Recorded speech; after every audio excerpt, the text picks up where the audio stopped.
Então, continuando com o Acamoncast ao vivo, a gente se fala muito sobre a educação do mercado da construção a seco, então a gente está trazendo aqui o Gilberto Freitas para falar sobre o tema a importância do conceito de inteligência multiconstrutiva e o que está sendo realizado na área de educação no mercado de construções industrializadas. Seja muito bem-vindo, viu, Gilberto? Muito obrigado, pessoal. Bom dia. Primeiramente, agradecer aí o convite de vocês, da Acamoncast, do Cid, né, que gentilmente me convidou para estar aqui presente. Parabéns pela organização da CiaSul, da Santo André, da Plaquilux. Fico bastante contente aí de poder estar falando com vocês. Pelas carinhas, acho que tem bastante gente aí que é construtor, então quer saber um pouco como atuar, né, nesse novo momento aí da construção civil brasileira. Eu estou à disposição aí para a gente conversar sobre isso. Muito bom. Seja bem-vindo mesmo, Obrigado. Gilberto. Como você pode perceber, a gente está vivendo um momento onde as pessoas querem empreender no segmento de construção a seco. Claro. Por outro lado, quem já está no mercado, os empresários, né, os fabricantes, lojistas, eles já perceberam que nós temos um problema muito sério, que é a mão de obra, em muitos casos, não estar totalmente preparada. Sim. Então, conta para a gente um pouquinho da tua história, o porquê que você resolveu enxergar esse problema e, principalmente, encarar ele. Tá né? certo. Ajudar a resolver isso. Muito bom. Bom, primeiro vou falar um pouquinho do que eu faço e depois vou pegar um gancho naquilo que o Prates falou para que a gente possa avançar aqui no nosso bate-papo. Eu dirijo uma instituição de ciência e tecnologia, é um instituto dedicado à industrialização dos processos da construção civil. Então, a gente fala que a construção civil é uma indústria, mas quando a gente vai na realidade, né, muitas vezes a indústria está nos produtos, né? Fabricantes, né, gesso acartonado, placa cimentícia, né, perfil metálico, mas e o canteiro de obras não é exatamente uma indústria, né? Nem está organizado para isso. Então, nós estamos falando de industrialização da construção civil. Então, a gente precisa começar, então, a entender como transformar verdadeiramente esse segmento, principalmente de edificações, num setor mais industrial. E quando a gente pensa em transformar num setor industrial, a gente precisa construir uma mentalidade industrial. Se eu tenho uma mentalidade artesanal, como que eu vou me relacionar com a indústria? A indústria trabalha com processos, a indústria trabalha com especificação, trabalha com equipamentos, com máquina. E o canteiro de obras, como a construção civil é milenar, ela vem lá dos artesãos, ela vem da mão de obra que até já foi escrava para construir. Então, você tem aí todo um contexto de milênios, né, de construção. E aí eu vou explicar um pouquinho aí como que a gente pode ir transformando isso aqui no Brasil. Então, esse instituto, o ITIE, que tem aí quase 10 anos, ele atua nessa criação de programas, de soluções para a industrialização. Hoje, atualmente, o que a gente faz? A gente dá consultoria para posicionamento das empresas do mercado, tá? Então, já aí vai uma dica. Normalmente, o pessoal da construção civil, né, acaba fazendo um pouco de tudo. Né? Quantos empreiteiros aí estão reformando apartamento, fazendo muro, construindo um galpão? Então, às vezes, tem dificuldade de se posicionar no mercado. E aí já tem problema com mão de obra também. Sazonalidade, turnover da mão de obra, uma diversidade enorme. E, culturalmente, aqui no Brasil, como a produção foi ficando mais complexa, as construtoras tomaram uma decisão, terceirizar tudo. Ou seja, entregou para a ponta mais fraca do processo a obrigação daquilo que é mais complexo, que é administrar processo. Então, a gente preocupados com isso, nós fomos avançando aí com o Instituto. Então, a gente dá posicionamento de mercado para as empresas, a gente faz projeto para fabricação e montagem. Então, os projetos que a gente está acostumado a ver, eles precisam evoluir. Então, para você ter mais resultado lá na ponta, você tem que ter mais solução anterior. Muita gente fala em planejamento, mas o planejamento começa num bom projeto, numa boa solução de produto. Então, a gente faz isso e depois a gente acaba investindo, né, na prototipagem. Então, nós estamos terminando aí de construir, agora em novembro inaugura, o primeiro laboratório de prototipagem de soluções. É o primeiro do Brasil. A gente está acostumado a ouvir a existência de institutos, né, que fazem pesquisa no sentido de fazer ensaio. Só que o ensaio, ele acontece num ambiente controlado. Mas a construção, depois, é outra realidade. E a gente precisa evoluir também, nós vamos falar mais no final do nosso bate-papo, na existência de ITAs que fazem avaliação. ITA é uma instituição técnica, tá? Aquela instituição que libera. Né? O nosso colega, o Prats, comentou dos Estados Unidos. Nos Estados Unidos, vai lá um fiscal, normalmente, e libera frentes de trabalho. O que ele é? Ele é uma ITA avaliadora. Só dá o próximo passo se alguém foi lá e disse, tá bom, aqui cumpriu norma, aqui está em ordem, aqui está ok. A gente não faz isso. E a gente não pode fazer isso só para o Light Steel Frame. A gente tem que fazer isso para todas. A hora que a gente puser na norma de desempenho isso, vai começar a complicar para muita gente, não vai conseguir entregar para muito banco mais obra, porque elas vão parar. Se o pessoal for sério, vai parar a obra. Então, esse contexto do Instituto nos levou também a nos preocuparmos com educação. E aí nós criamos um programa educacional em 2018. Esse programa educacional tem um nome, é Inteligência Multiconstrutiva. Já vou explicar um porquê desse conceito. E hoje, a inteligência multiconstrutiva se tornou uma instituição de ensino superior. Então, evoluiu lá de um programa educacional para uma instituição de ensino superior. Pioneira no Brasil em cursos online e ao vivo. Então, é o EAD ao vivo. A gente já fazia isso antes da pandemia, e a pandemia acabou forçando muita gente aí a ter que aceitar, né, uma educação em outros formatos. E isso permite que a gente tenha alunos aí de todo o Brasil e professores do mundo inteiro. Hoje nós temos 60 professores, sendo que 30% estão espalhados aí pelo mundo. Quem é o público hoje que faz esses cursos? É uma característica interessante, né? Nós temos, em média, 40% são arquitetos, 40% são engenheiros, e aí nós temos uns 20% aí que é advogado, administrador, gestor, engenheiro mecânico, engenheiro de produção, o pessoal que já está no mercado e vai buscar aí mais conhecimento. Então, a gente já tem um público que é heterogêneo. Então, aquilo da academia, de que engenheiro está num clube, arquiteto está no outro, isso não existe aqui. E nos nossos cursos também é uma visão 360 graus. É como constrói, como projeta, como vende, como especifica, como faz orçamento, então, e até como monta o modelo de negócio. Então, o profissional precisa ter uma visão periférica das coisas. Ele não pode ali só ser um projetista e ele está preocupado só com o perfil metálico e com o parafuso. E aí o pessoal que está lá em vendas, ele não precisa entender nada disso. Não é bem assim. Vocês precisam entender como que é a cadeia produtiva e como é a dinâmica do mercado. Então, a gente já tem cursos que levam isso em consideração, desde a criação do programa educacional, como eu disse, e hoje é uma instituição de ensino superior. E por que inteligência multiconstrutiva? Eu estou no mercado da construção civil há 30 anos. E há 20 anos atrás, eu passei a me interessar por métodos modernos de construção. Então, o que são métodos modernos de construção? São os métodos que surgiram com a primeira, segunda, terceira, e agora vão surgir mais, quarta Revolução Industrial. São os métodos que surgiram pós-Revolução Industrial. Então, a partir da primeira Revolução Industrial, surgiu o Light Wood Frame. Aí nasceu o irmão, assim, logo na sequência, o Light Steel Frame, que é o do que nós estamos aqui para falar hoje. Na sequência veio a Structural Insulation Panel, que já tem aplicações também no Wood Frame, no Light Steel Frame, e assim por sequência. E um método também é o concreto armado. Só que o concreto armado é um método para infraestrutura. Como nós tivemos uma industrialização brasileira bem heterogênea, né, nós tivemos aí no início dos anos 20 uma industrialização ligada ao agronegócio, né, a torrefação, a tecelagem, né, então a borracha, nós tivemos esses ciclos. Mas a industrialização voltada para a mecanização, de fato, começou a ocorrer lá nos anos 50, nos anos 60, né, construção de Brasília, e aí veio na sequência um regime militar que apostou muito na infraestrutura. E aí a gente adotou um método moderno de infraestrutura e popularizou ele. Nós temos até um arquiteto aí que, né, fazia curvas de concreto, né, e aí o pessoal achou maravilhoso e trouxe isso para tudo.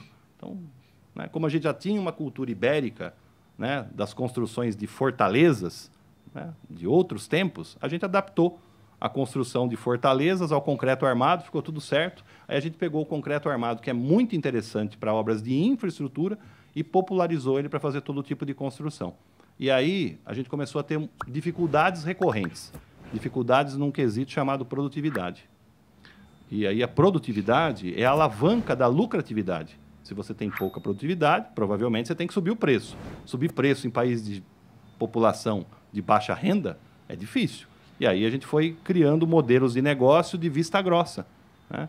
Se a gente for realmente apertar aí tudo que está acontecendo na construção de pequeno porte no Brasil, quantas estão sendo feitas aí sem cumprir, de repente, a legislação, principalmente a trabalhista, né? Então, a gente foi fazendo vista grossa para o país não parar. Mas é isso. Então, a gente se dedica a métodos modernos de construção. Os métodos são muitos. E aí chegou um determinado momento que não dá para chegar para a pessoa que trabalha com alvenaria, com concreto armado, e dizer para ela, nossa, você trabalha com algo muito atrasado, né? Não é legal falar isso para as pessoas. Até porque é o ganha-pão dela, é aquilo que ela aprendeu, né? Inclusive, teve professores que disseram para ela que aquilo lá era maravilhoso e servia para tudo. Então, não é mais interessante chegar para elas e dizer, viu, não é inteligente você saber construir de mais de uma forma? E como tem sido...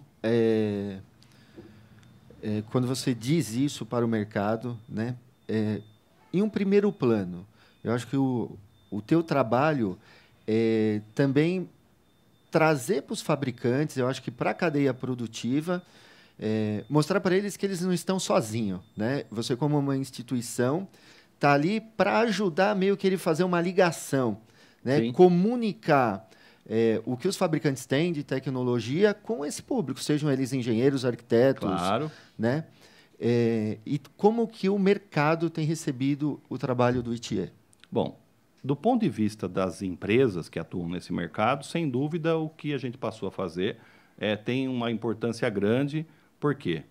Na graduação de engenharia civil, de arquitetura, no curso técnico edificações, no curso tecnólogo de edifícios, ou até mesmo lá no Senai, numa capacitação, esses métodos modernos não são ensinados. Por quê? Porque lá dos anos 50 em diante, a gente tomou o caminho do concreto armado. A gente adotou um lado só de método moderno de construção. E o papel do ITIE hoje, então... E o papel do ITIE foi o quê? Foi trazer uma luz para essa formação de profissionais, mostrando para eles a importância disso. É claro que, para um segmento que tem que ficar fazendo palestras, tem que ficar divulgando em faculdades, em feiras, né, de engenharia, de arquitetura, é muito pontual, né? A gente não tem isso presente na grade da formação. E por que nós criamos, inclusive, um programa educacional? Vamos imaginar que o ITIE tivesse força de ir lá no MEC e mudar o currículo de formação de todos esses cursos. Que seria o melhor caminho, né, Serginho? Seria o melhor caminho. Será? Tem professor? Tem livro? Então, ia ser inócuo num primeiro momento. Ia mexer com o mercado, claro. Mas, assim, o que a gente precisava? A gente precisava chegar na educação continuada para ser uma ferramenta efetiva. E aí, como nós estamos acadêmicos, nós não somos acadêmicos, a gente juntou uma visão de mercado. Então, os nossos cursos, eles têm 3 pilares. As séries Conhecer, que são os conteúdos, e passados por profissionais que atuam no mercado. Você nunca vai ter um professor nosso que ele não vive daquilo. Ah, mas ele tem mestrado, tem doutorado? Tem. Claro que tem. Mas o que nos interessa? Interessa a prática, faz né? Aquilo. Isso aí. E aí nós temos os conteúdos que nós chamamos de séries Entender, que é o mercado desenvolve um conteúdo que ele entende que é importante e aí o aluno aprende, está na plataforma. E é gratuito aquilo. A gente não cobra da empresa nada, né? Só pede para que ela não faça marketing, né? Sem ter um caráter explicitamente institucional, dizer quem ela é. O primeiro ponto, eu acho que sempre falar de sistema, né? Isso. Não ficar falando, o meu produto é melhor que o seu, o outro é ruim. O objetivo das séries Entender não é que o aluno saiba, por exemplo, que existe placa de gesso acartonado. Ele precisa entender como especifica, como aplica. Então, aí precisa ser feito um conteúdo técnico mais específico. E, por último, né, o terceiro pilar, as séries Aplicar. O aluno vai ter que desenvolver um projeto, porque o mercado não compra TCC, não compra monografia, né? O que o mercado compra? Compra projeto, compra especificação, compra consultoria, né? Compra gerenciamento. Então, ele tem que saber fazer isso. Ele tem que saber fazer algo útil para a cadeia produtiva. Então, aí vem as séries Aplicar. Então, a instituição ela foi estruturada com essa visão prática. Então, do ponto de vista das empresas, acaba sendo uma ferramenta de fomento, né, para que o mercado cresça. e dentro dessa perspectiva de inteligência multiconstrutiva, que é para ir atraindo o público, né, para que eles não se sintam incomodados. O nosso colega Prats falou duas coisas interessantes, né? Ele falou que lá no final dos anos 90, a gente viu aqui aparecer o drywall, né? O drywall é um método de fazer divisória. Olha que interessante. Então, diferente dos países industrializados que foram adotando métodos modernos, o Brasil começou por divisória. E, mesmo assim, foi um grande sucesso, porque começou a alavancar outros. E aí a gente assumiu um termo que é muito comum, vocês vão ouvir constantemente, o tal do construção a seco. Por quê? Porque o que é drywall? É uma parede seca. E aí veio a tal da construção a seco. Mas vamos aí dar uma atualizada. São métodos modernos de construção.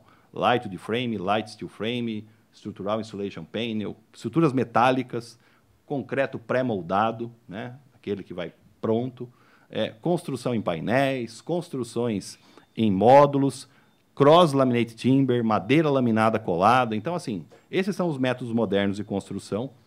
O light steel frame é o que mais cresceu, e ele foi alavancado pelo drywall. Só que daí ele trouxe a cultura, né, do drywall, e agora a gente precisa ir aperfeiçoando. É o que o Prats também comentou. Uma coisa é você fazer uma divisória, outra coisa é você fazer uma edificação inteira. Então, a gente tem que ampliar a nossa base de conhecimento para não ter patologia e, explorar melhor o potencial desses sistemas.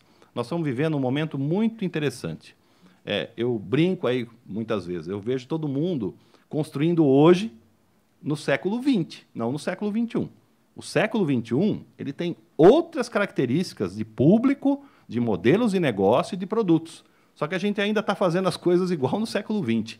Então, tem muita oportunidade aí que vai bater na nossa porta, principalmente das gerações Z e Y, que não vão ter os mesmos hábitos do pessoal da X e os baby boomers. Então, a gente já está aí. Os baby boomers, né, já estão começando a comprar insulina, outras coisas. Agora, o pessoal da geração X já deu uma virada de chave aí. O pessoal aí já está mais, né, começando aí a perceber que os filhos não vão ter os hábitos que eles tiveram, né? Aquela coisa da casa própria, aquela coisa de ter o meu carro, eles já estão começando a ser mais mobile, né? Eles estão aí preocupados em viver a vida e explorar o mundo. Então, isso vai mudar muito as cidades, vai mudar muito os hábitos de consumo e tem muitos modelos de negócio. E só dá para fazer isso com métodos modernos de construção, tá? Com coisa de imóvel, não dá, mas com coisa móvel, dá. Então, nós vamos ver aí uma revolução na construção civil. E, no mundo inteiro, a construção civil está pesando na produtividade. No Brasil, é algo extremo. Mas, assim, de maneira geral, a construção civil está sendo tracionada no mundo inteiro para virar a chave, para ela ser mais produtiva, para ela ser mais sustentável, para ela ser mais inteligente. Porque criar uma caixa com um interruptor, uma tomada e uma torneira, né? A gente devia saber fazer isso faz tempo, né? Então, assim, o que a gente precisa fazer com as edificações? Torná-las mais orgânicas, torná-las mais inteligentes. E isso aí vai ser uma grande revolução. E dificilmente um pedreiro vai conseguir fazer isso. Vai precisar realmente de projeto, de especificação, de uma cadeia produtiva tecnológica. E a gente espera que essa cadeia produtiva ela seja alavancada pelo light steel frame, que, como eu disse, né, lá com a construção a seco lá do drywall, ele começou a crescer, mas a gente está na hora de observar que a cultura da alvenaria está se impregnando no light steel frame. Então, a gente precisa, né, mudar isso. A gente não pode trocar o tijolo pelo perfil e manter tudo o resto que a gente administra e o modo que a gente trabalha, inclusive com projetos, igual. Então, a gente tem que ter uma mudança, e a mudança começa por vocês estarem aqui ouvindo o que a gente tem para dizer. Legal, muito bom, Gilberto. Só para principalmente as pessoas que estão acompanhando pelo YouTube, o Acamoncast ao vivo, como é que ela entra em contato com o ITIE, como é que ele consegue as informações? www.itie.org.br é o nosso site, e a instituição de ensino www.imc2numeral.com.br. Lá tem os nossos cursos e lá no site do Instituto tem os nossos serviços, aquilo que a gente faz para os profissionais e para as indústrias. Ótimo. Muito bom. E o tempo é curtinho, com certeza ficou bastante dúvidas. Claro. Né? Quem está ao vivo aqui, quem está ouvindo depois no YouTube. Sim. Mas a ideia é essa, é justamente a gente provocar para que as pessoas enxerguem as oportunidades e, principalmente, que tem muita gente se mexendo, trabalhando sério para ajudar esse mercado a crescer com sustentabilidade. Certo, A gente Serginho? precisa de capacitação, então capacitem-se e capacitem também o profissional que vai trabalhar com vocês. Não deixem aí que essa cultura do profissional sem qualificação ela progrida nesses novos negócios que vocês estão fazendo. Valorizem as equipes que vocês formarem, que vocês vão ter sucesso nesse mercado. Muito bom. Muito obrigado, Gilberto. Obrigado.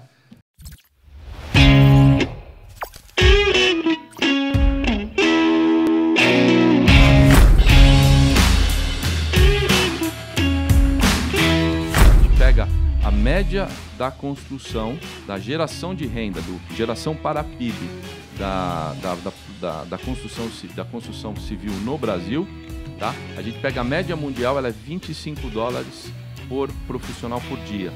No Brasil é menos de 5. Tá? Uma baita diferença, né? Muita diferença. Por quê? Por que no Brasil é 5? Tá? É menos do que 5. Porque a gente ainda está assentando um tijolo, fazendo massa, jogando 40% de desperdício na construção, né? E esse número precisa subir. Ele vai subir como?